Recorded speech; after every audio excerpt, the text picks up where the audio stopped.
Hello everyone, my name is Aarti and you're watching HW News. 2 days ago, we spoke about NCERT making some changes to the syllabus of 10th, 11th and 12th standard and omitting some portions on Mughal history. Turns out, not only chapters and paragraphs related to Mughal history, but some information regarding Mahatma Gandhi has also been deleted from political science book of 12th class. According to an Indian Express report, some information that was taught to class 12 students for more than 15 years about Mahatma Gandhi has been purged from the textbooks. Incidentally, these changes or omissions did not even figure in the list of rationalized content officially released by the NCERT in June last year, but appears in the new textbooks printed that hit the market. Some of the information that were deleted were regarding Mahatma Gandhi's work on Hindu-Muslim unity and extremist elements that were against it. One of the sentences also mentions the ban on RSS after Gandhiji's killing. That has been removed as well. Now here are the sentences that have faced a cut. Number 1. Gandhi was particularly disliked by those who wanted Hindus to take revenge or who wanted India to become a country for the Hindus just as Pakistan was for Muslims. Number 2. His steadfast pursuit of Hindu-Muslim unity provoked Hindu extremists so much that they made several attempts to assassinate Gandhiji. Number 3. Gandhiji's death had an almost magical effect on the communal situation in the country. The government of India cracked down on organizations that were spreading communal hatred. Organizations like Rashtriya Swayamsevak Sangh were banned for some time. Apart from this, the reference to Gandhi's assassin, Nathuram Godse, as a Brahmin from Pune and the editor of an extremist Hindu newspaper who had denounced Gandhiji as a appeaser of Muslims, were also removed from a class 12 history textbook. It was last year that NCERT rationalized textbooks for all the subjects to reduce curriculum load further to help students make a speedy recovery in learning which has been hit by COVID-19 disruptions.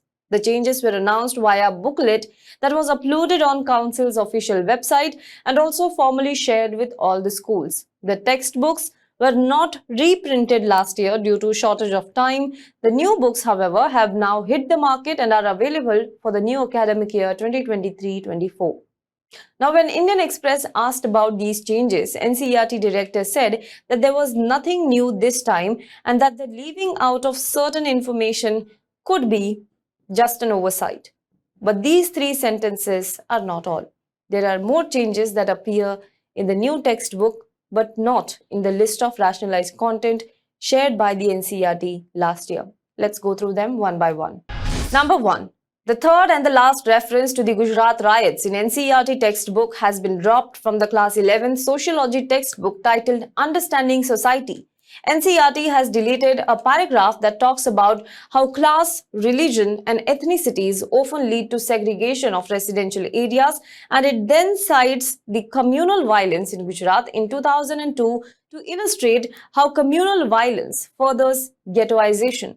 The deleted paragraph read following. Where and how people will live in cities is a question that is also filtered through socio-cultural identities.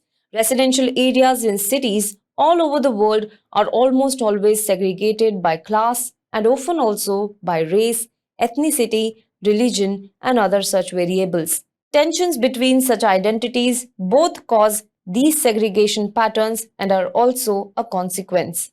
For example, in India, communal tensions between religious communities, most commonly Hindus and Muslims, result in the conversion of mixed neighborhoods into single community ones. This in turn gives a specific spatial pattern to communal violence whenever it erupts, which again furthers the ghettoization process.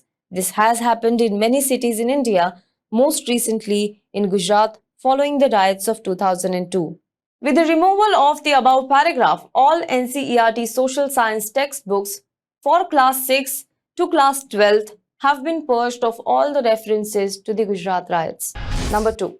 One of the deleted passage reads like this. Gandhi was particularly disliked by those who wanted Hindus to take revenge or who wanted India to become a country for the Hindus, just as Pakistan was for Muslims.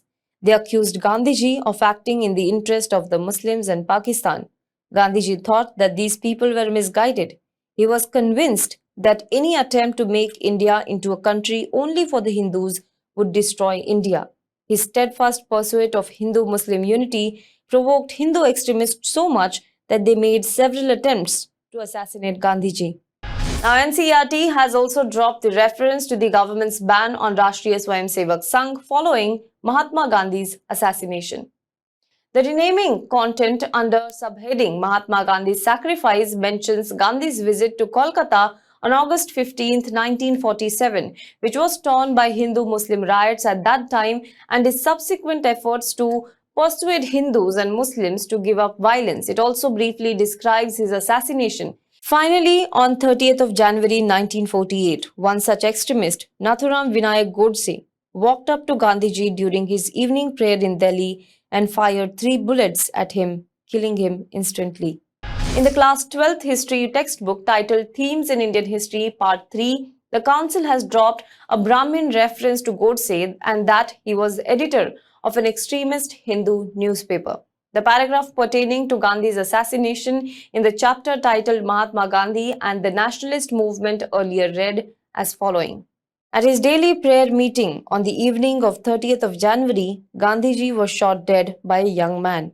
The assassin who surrendered afterwards was a Brahmin from Pune named Nathuram Godse, the editor of an extremist Hindu newspaper who had denounced Gandhiji as a appeaser of Muslims. The revised paragraph now reads, at his daily prayer meeting on the evening of 30th of January, Gandhiji was shot dead by a young man. The assassin who surrendered afterwards was Nathuram Godse. Now, as much as Mughals, Mahatma Gandhi, his killings, and whether RSS had any role in it or not, has always been a sensitive political point in India. The Congress hit out at the government over the issue, calling it whitewashing with a vengeance. Now, we already spoke about what omission of history could lead to in our last video. In this video, we will take a look at writings of someone who had predicted decades ago that this will happen and also the consequences of it. And reading this, sometimes you may think it could be some kind of a prophecy, but if you think otherwise, it could be just an alarm too. There is a quote which often is attributed to George Orwell, but well, it is not found in any of his writings, but some have also pointed that this quote is a summary of one of the paragraphs he has written in his book 1984. The quote goes as following. The most effective way to destroy people is to deny and obliterate their own understanding of their history. A nation, a society, a civilization that only knows their history in parts could only understand it from one perspective. History is an account of all that has happened in the past, the good, the bad, the ugly. Without history, it would be difficult to understand the present context. For example, the ghettoization part that has been deleted from the textbooks. Today, there are debates on channels on Twitter as to when did a particular area in the city turned Muslim area or a Hindu area. Without this paragraph that talks about socio-cultural elements that also play part into deciding where a particular community wants to or chooses to reside, how do you possibly make children, young minds more aware about the debate in today's context? But more so, it talks about re-engineering what we are teaching to the future of this country. It is on a public platform that Home Minister Amit Shah last year said that since we are an independent nation now, we can write our own history. That our history books taught more about Mughals than local dynasties. The critics have often pointed out how the BJP government in the past has often spoken about rewriting of history too. Well, that's all for this video. But in the end, a statement that was in fact written by George Orwell in his book 1984. Every record has been destroyed or falsified, every book rewritten, every picture has been repainted, every statue and street building has been renamed, every date has been altered, and the process is continuing day by day and minute by minute. History has stopped. Nothing exists except an endless present in which the party is always right. What do you think about this? Do let us know in the comment box below. For more news and updates, you can log on to www.hwnews.in.